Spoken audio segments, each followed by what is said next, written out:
Thank you, Mary. Thank you, everybody, for being here today. You know, the only comments that I have today before I begin, I talked a little bit earlier about staff and the role that they played in my first year as chairman, and that's true. Also, want to take an opportunity to thank the media, to thank our press corps for all the work you've done throughout the year. We made it through a full year, and I look forward to working with each of you as well going into 2024. So with that, I'll take questions starting in the room. Yes, sir. Hi, thanks. Tom Tiernan with the Energy Daily. On the Blackstart Report, that followed Winter Storm Uri in Texas and other parts of the country, but I believe in Elliott there was another recommendation to do something similar for Blackstart for other parts of the country.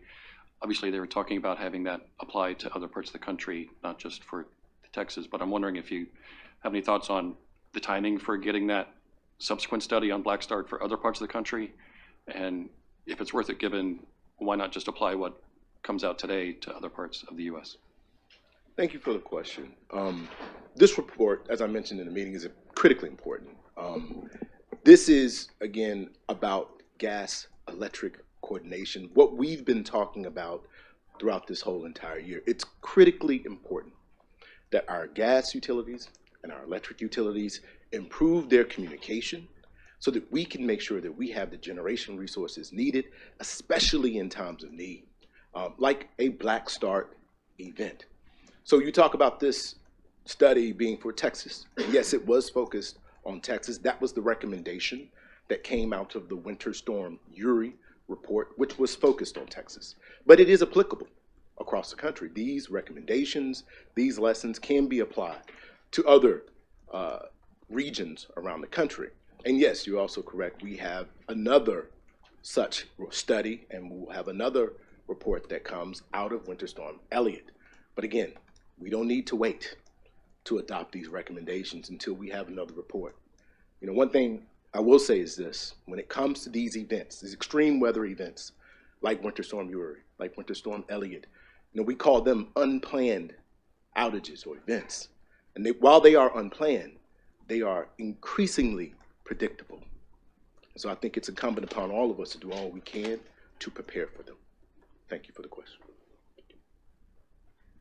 Daniel Moore with Bloomberg. I'm curious on E1, looking at that notice of inquiry, do you have any views on kind of what the rules of the road are today that may be subject to change as part of that NOI? I know Commissioner Danley mentioned kind of this soft power, soft influence on utility companies, and just curious if, and Commissioner Christie talked about possible conflicts between investor priorities and public interest obligations. So do you share those concerns, and can you talk a little bit more about what you hope to achieve in the NOI?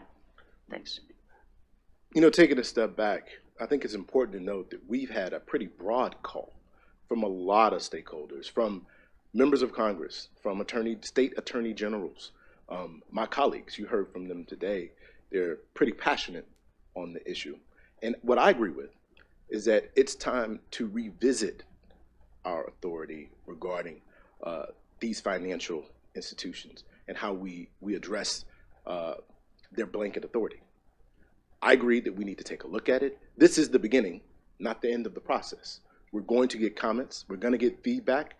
I'm open to all comments and feedback, and we'll take them all seriously, and we'll incorporate them into our decision-making on how we move forward.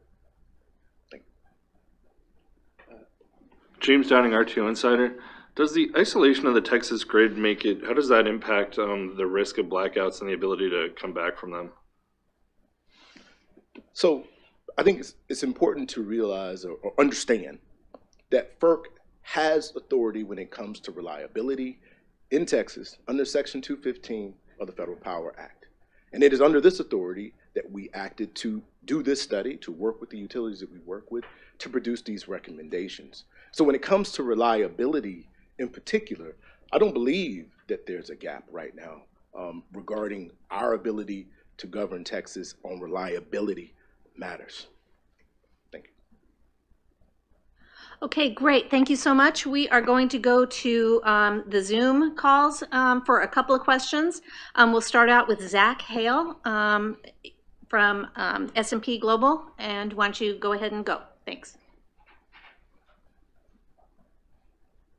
Hey, Mr. Chairman, thanks for doing this. My question was just on agenda items E14 through E16, the PJM winter storm penalties. I was just wondering if you can tell us more about what the commission did with those orders and how you feel about the outcome with regard to the cost of reliability in the PJM region.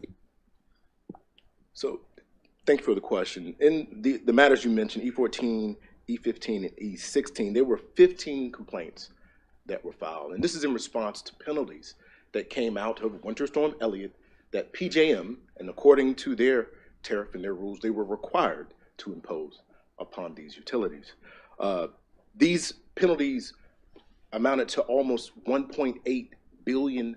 And so what we did is we set them all for settlement, and we gave 90 days to the parties to come to an agreement on this settlement.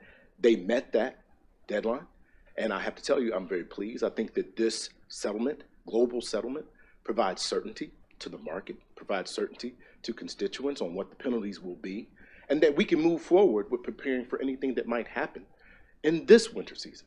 So I think this is a very good moment, and I thank the staff, I thank everybody who worked hard to bring this to a close. Okay, great. I see a lot of hands up. I don't know if we'll get to everybody, but we will certainly try, but we'll be able to at least get a couple others in. We've got, next up is Carlos Anchondo from E&E News. Hello.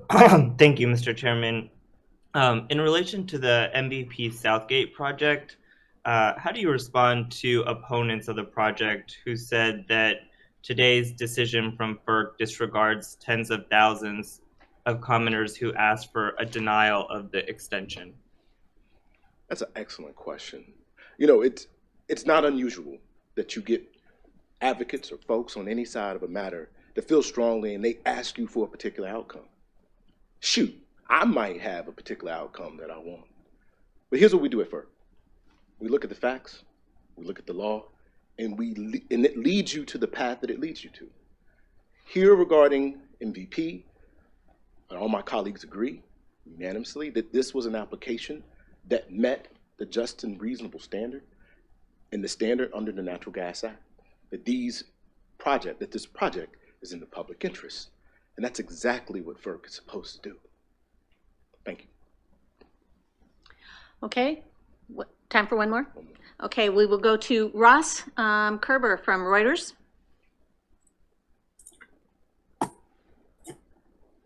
Hi there. Let me get the camera up. Thanks for taking my question and for having me. If I could just, Mr. Chairman, ask you to say a little more on, or going back to the issue of E1 and asset manager ownership.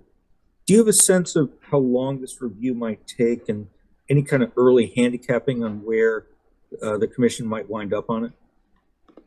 Again, this isn't NOI. This is the very beginning of this process. I think it would take the track and run the course of what other similar matters, what other similar notices of inquiry have taken. And this is, again, the beginning. We're going to get feedback, we're going to get comments, and we will take this under consideration, under review, to determine what we do next. Thank you. Months, years? I would direct you again to the procedure and process that we've had in place for similar matters. Thank you. Thank you. Thank you all so much. I don't normally have to run. This is one of the days when I do have to run. Again, I thank you all for everything that you do. I thank the staff. I want to acknowledge them. I want to wish everybody a happy holidays, and we'll see you in the new year. Mary, you got anything? Yeah, just one more thing. If we didn't get to your question, please email me and we will get you answers. And I think that is it. So thank you all very much. Chairman.